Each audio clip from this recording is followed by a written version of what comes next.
ये आकाशवाणी रायपुर है। छत्तीसगढ़ी समाचार बुलेटिन के संग मिनल तिवारी के जय जोहार।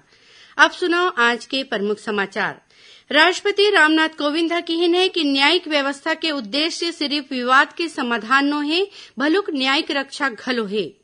देश में अब तक करीबन 1,94,97,000 ले ज्यादा लोगन ला कोविड ले बचाव बर टीका लगाए गए है। और कोंडागांव और राजनांदगांव जिला में आने आने रद्दा दुर्घटना में 5 झिन के मौत।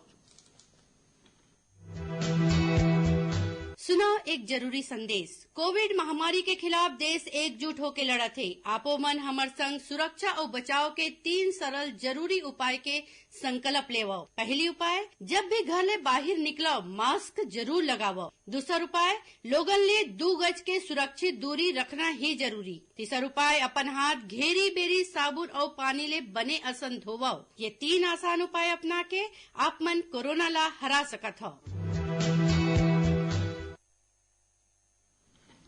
अब समाचार विस्तार ले।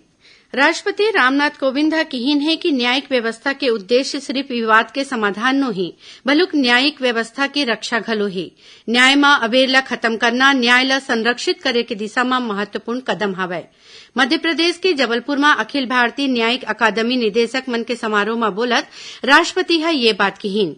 श्री कोविंद कहिन कि न्यायिक और अर्ध न्यायिक पद में बैठे अधिकारी मन ला मुख्य रूप ले जिला अदालत में मामला के जल्दी निपटारा बर प्रशिक्षित करे जाना चाहिए। देश में अब तक करीबन 1,94,97,000 ले ज्यादा लोगन ला कोविड ले बचाव बर टीका लगाए गए है। यही बीच देश में कोविड ले स्वस्थ होवैया मन के दर 96.98% हो गए है। अब तक कोविड के 1,08,00,000 ले ज्यादा मरीज ठीक हो गए हैं। इति छत्तीसगढ़ में कोविड टीकाकरण अभियान जोरदार चलत है। अब तक राज्य में आने श्रेणी के करीबन 5,82,000 लोगन ला टीका लग गए है। राज्य के स्वास्थ्य विभाग के मुताबिक 60 बछर ले ज्यादा के 58,000 लोगन ला और 45 बछर ले ज्यादा लोगन गंभीर बीमारी ले पीड़ित करीबन 12,000 लोगन ला ये टीका लगाए गए है। इस बीच छत्तीसगढ़ में काली कोरोना संक्रमण के 274 नवा मामला आगू आए है, जेकर बाद राज्य में कोरोना संक्रमित मन के संख्या बढ़ के 3,13,808 हो गए है। एमले करीबन 3,07,000 मरीज इलाज के बाद स्वस्थ हुए हैं। पंडित जवाहरलाल नेहरू मेडिकल कॉलेज रायपुर के पल्मोनरी मेडिसिन के विशेषज्ञ डॉक्टर आर के पांडा लोगन ले अपील करीन है कि कोरोना संक्रमण ला रोके के सबले आसान उपाय ये है कि जैसने सर्दी खांसी जर के लक्षण दिखाए तुरते कोरोना के जांच करावें और डॉक्टर के सलाह में दवाई लेवें। वहीं डॉक्टर भीमराव अंबेडकर अस्पताल रायपुर के विशेषज्ञ चिकित्सक डॉक्टर ओपी सुंदरानी बताइन कि अभी 60 बछर ले ज्यादा उम्र के मरीज मन के मौत ज्यादा होवत है। एकर सेती लोगन ला अपन परिवार के सियान मनखे मन के देखभाल बने असन करना है। कोनो किस्म के तकलीफ होए मा तुरते अस्पताल ले गए।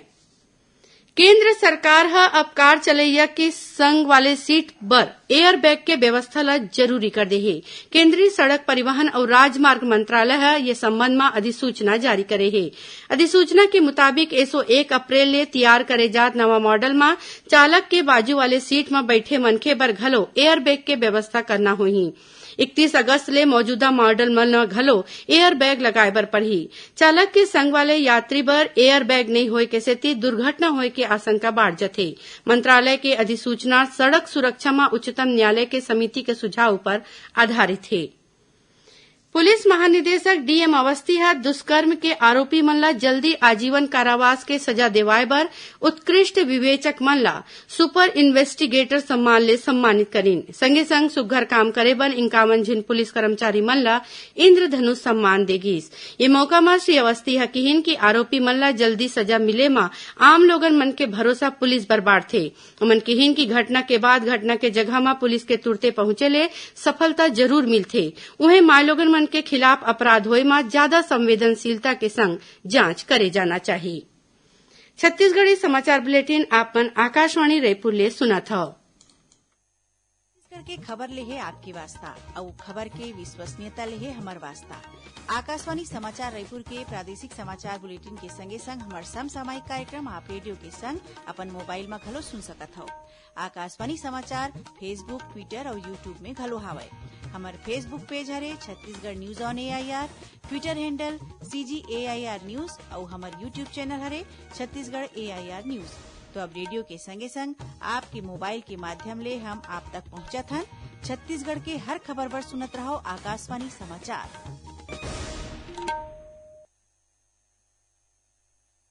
अब आगू बढ़बो बाचे समाचार कोती।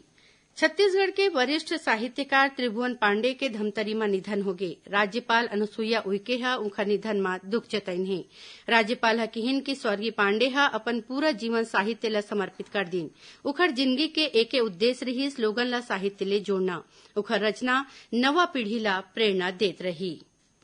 छत्तीसगढ़ के सीमा ले लगे महाराष्ट्र के गढ़चिरौली जिला में माओवादी मन संग होय मुठभेड़ में एक झिन जवान घायल होगे।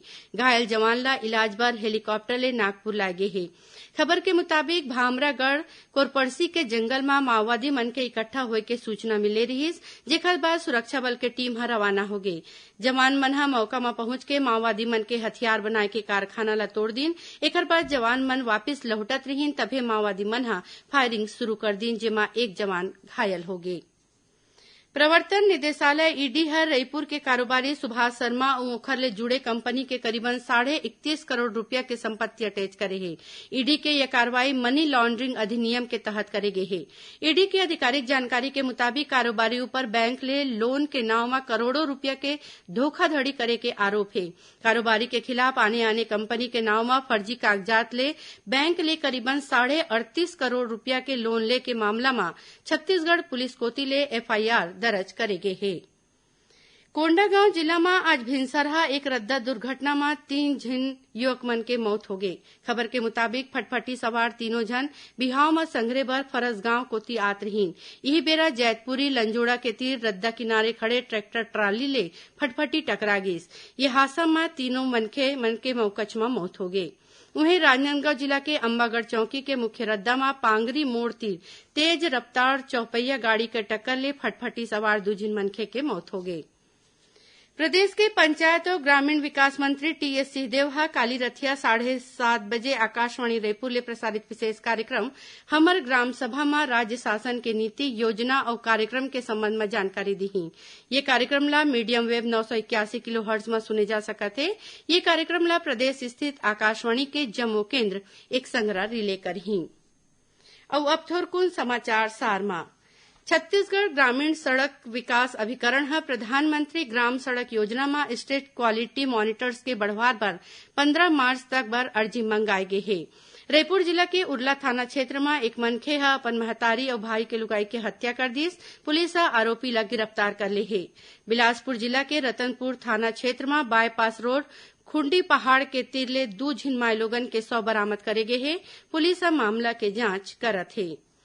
राजनांदगांव जिला के गेंदा टोला क्षेत्र के करीबन 2 दर्जन लोगन संग नौकरी लगाए के नाव में ठगी करैया आरोपी मन ला पुलिस ह भिलई ले गिरफ्तार कर ले हे। और जांजगीर चांपा जिला के नैला थाना में पदस्थ 2 झिन पुलिस आरक्षक मन ला काम में कोताही बरते के आरोप में लाइन अटैच कर दे गे हे। ये आरक्षक मन पर एक आरोपी ला छोड़े जाए के आरोप हवय। आखिर में प्रमुख समाचार एक घाव फेर। राष्ट्रपति रामनाथ कोविंद किहिन है कि न्यायिक व्यवस्था के उद्देश्य सिर्फ विवाद के समाधान नो है, भलुक न्यायिक रक्षा घलो है। देश में अब तक करीबन 1,94,97,000 ले ज्यादा लोगन ला कोविड ले बचाव बर टीका लगाए गे हे। और कोंडागांव और राजनांदगांव जिला में आने आ रहे रद्दा दुर्घटना में 5 झिन के मौत। एकरी संग छत्तीसगढ़ी समाचार बुलेटिन इहे सिरावत है। जय जोहार।